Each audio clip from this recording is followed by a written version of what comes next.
My sincerest condolences go out to the gentleman and father who was killed in this incident, his colleagues who were tragically injured. I think it's important that we all learn from this tragedy. Hello everyone, this is Christopher, your South Florida yacht expert. Normally we get to talk about lots of fun stuff on this channel regarding boats and yachts, but today we're talking about a tragedy in the boating world, and we want to at least try to understand what happened, learn how all of us can be safer when operating on the water to prevent this type of tragedy from happening ever again. After the release of the first video that I put up on this tragic incident and my attempts to educate the boating world about how to avoid this type of tragedy, some people contacted me anonymously, but were plausibly saying that they were very close to the situation and had accurate knowledge of the situation.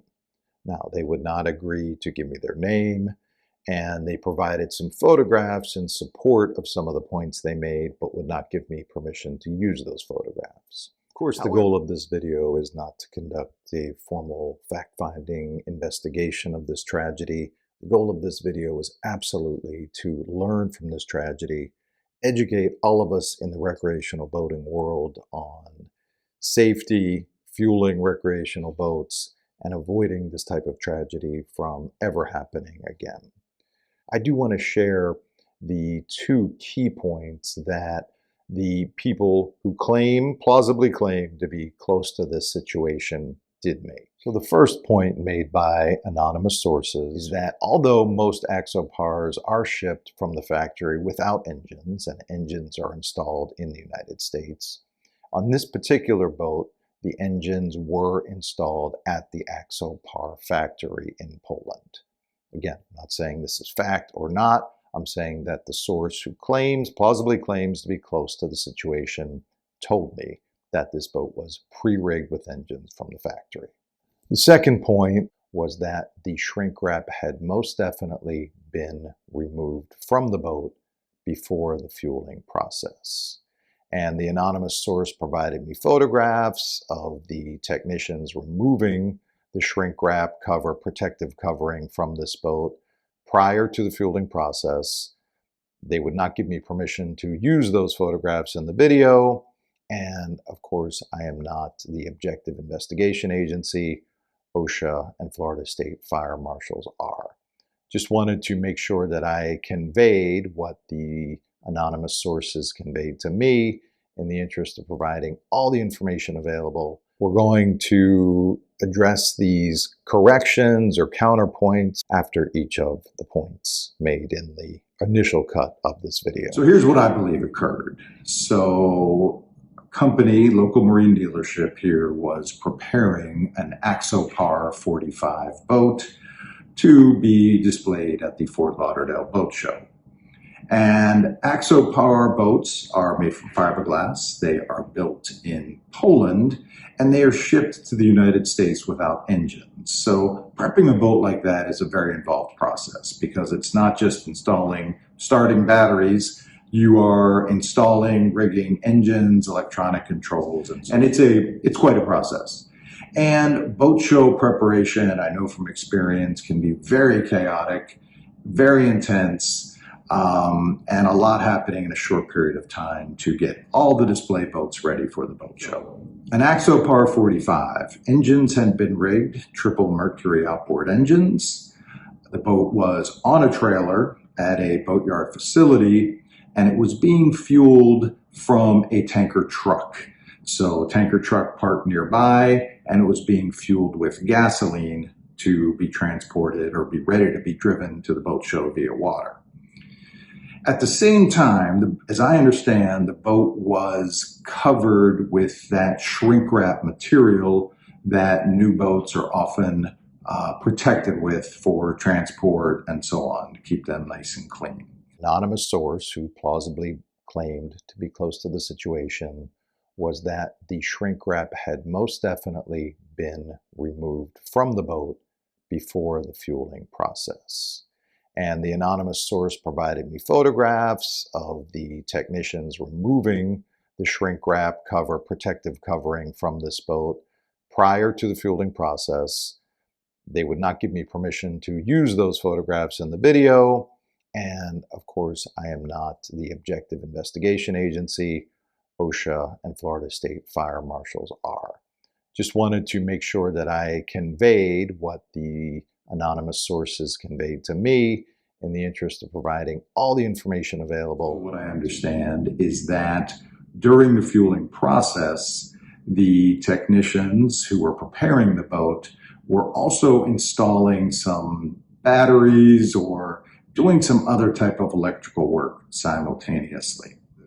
This is certainly not the fault of the person who was tragically killed in this incident, nor the other technicians who were critically injured.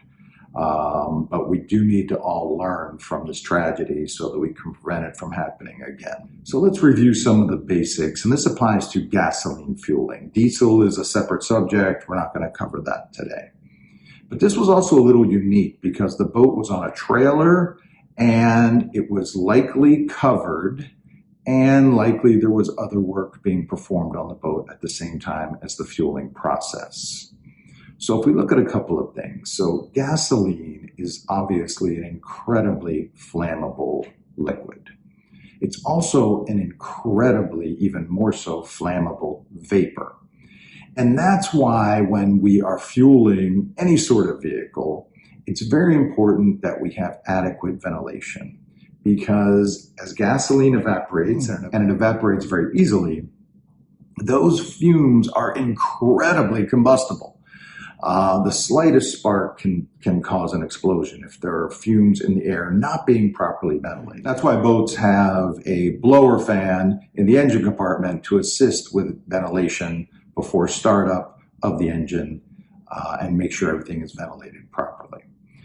So if we have a boat on a trailer, number one, we don't have a ground because there are boats on a trailer with rubber tires. Number two, if it had that shrink wrap style cover on it, we are occluding, we are obstructing proper ventilation. So boats have all kinds of ventilation vents and ducts. And if it's shrink wrapped, obviously those are covered and they can't provide ventilation. In addition, you're creating a space inside that shrink wrap area that is contained and not ventilated at all. So any gasoline vapors that are accumulating, and there's always some, are going to stay contained within that wrapped area. The slightest, even a static electric charge, can ignite those gasoline vapors incredibly easy.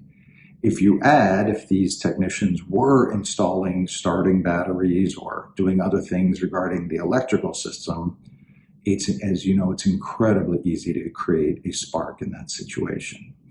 So as often happens in these tragic situations, you have a series of small errors that combine, a series of small variables that combine simultaneously to create a tragic and deadly situation.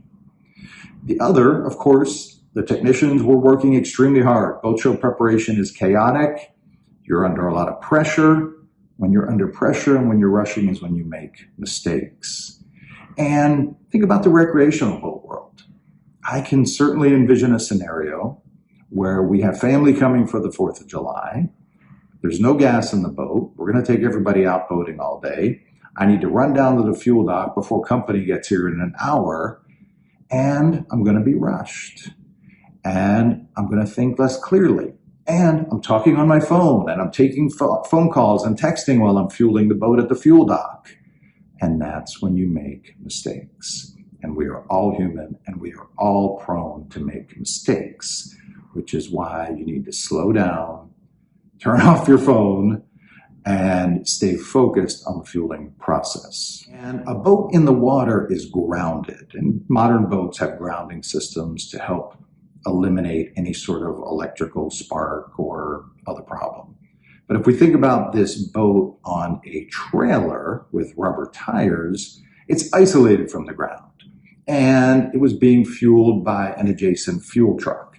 Now, I'm sure fuel truck companies have proper grounding setups and so on, just like airplane fueling companies. And it's unclear what was used in this case. Again, the fire marshal will be doing an official investigation. But we have technicians who were under a lot of pressure. They were trying to do a lot of things at the same time. The boat was potentially wrecked, and tragedy ensued. And a few other variables here are that fiberglass burns, and it burns pretty easily. It burns like firewood once it catches on fire. In addition, I believe this boat had lithium batteries. So many modern boats have traditional lead acid starter batteries to start the engines, but they have significantly sized lithium ion or other lithium chemistry batteries for backup power, refrigeration, air conditioning, all kinds of cool things. And they're a really nice feature to have on a boat. However, once lithium batteries catch fire, it is extremely difficult, if not impossible, to extinguish them. And there's a lot of reasons for that. Number one, they're self-oxidizing. So even if you deprive the battery of oxygen, which would normally extinguish a fire, they're creating their own oxygen. So the fire doesn't care, it keeps going. And it burns at such a hot temperature, it's very difficult to cool it down. And if you look at the video of this incident, you'll see that the firefighters, for hours after the explosion and everyone had been evacuated, continued to spray large quantities of water on continuously burning lithium-ion battery packs. And firefighters obviously are trained in these situations. They know it's unlikely they're going to extinguish the fire, but at least by keeping water on it, you're keeping the temperature down and hopefully avoiding the fire spreading to other areas. You can pour thousands of gallons of water continuously on a lithium battery fire, and it will just continue to burn. And that also happened in this case. But that was subsequent to the tragic and massive explosion that occurred from the gasoline vapors. Modern boats and modern vehicles have grounding systems and all kinds of preventive safety measures to prevent gasoline explosions. And it's very difficult for a modern vehicle to explode while fueling. They can catch fire if a lot of bad things happen, but it's very unusual for them to explode. I think it's very unusual for boats to explode also. Again, worst case scenario typically is catching fire, but this didn't catch fire. This exploded. And that leads me to believe that this boat was wrapped, it was contained, a large amount of gasoline vapors accumulated in that enclosed space, and there was a small ignition source either from installing batteries or other electronics, or even those shrink wraps. That material can generate static electricity. So just like when you rub your feet on the carpet and you touch someone and it generates a spark, that shrink wrap material is very staticky and very prone to creating a spark. So we had a tragedy of errors all combined to result in the tragic loss of a father and in the critical injury of several other marine technicians. So to review, when you are fueling a gasoline boat, number one, ventilation is paramount. Number two, nobody's on board. If you have to be on board to fuel, it's just the captain. Number three, get off your phone. Number four, stay focused. Number five, don't rush. Take your time. And if any fuel spills, if there's any fuel anywhere, we want to clean it up properly. And we want to, of course, make sure there is no opportunity for any spark. It's probably a good practice to turn off your battery switches when you're fueling as well. And again, I don't pretend that I do this perfectly every time I pull up to a fuel dock, believe me. But this needs to be a reminder to all of us to be extremely cautious anytime we are putting gasoline into our boat or yacht. So ventilation, nobody on board, ideally turn off battery switches, fuel the boat, pay complete attention, clean up any overfill. If you smell any gasoline vapors, we don't do anything until that issue is resolved and we avoid any potential spark source. And you'd be shocked at the bizarre ways a small spark can be created. And gasoline vapors are insanely combustible. So they dissipate very quickly in proper ventilation situations, but you have to have proper ventilation situations and just be extra careful out there. But I think it's important that we all learn from this tragedy. We're in a rush. It's 4th of July. Company's coming. We run to the fuel dock. We're taking phone calls. We're talking to everybody. That's when problems occur, or worse yet, tragedies occur. So if I can provide any assistance for you in learning how to safely operate your boat, fuel your boat, handle your boat, anything else that has to do with marine safety and operation, it'd be my pleasure to do so. I'm Christopher, your South Florida yacht expert. And unfortunately, this is a tragedy, and it would even be more tragic if we did not learn from this tragedy and all work together to prevent it from ever happening again. Thank you.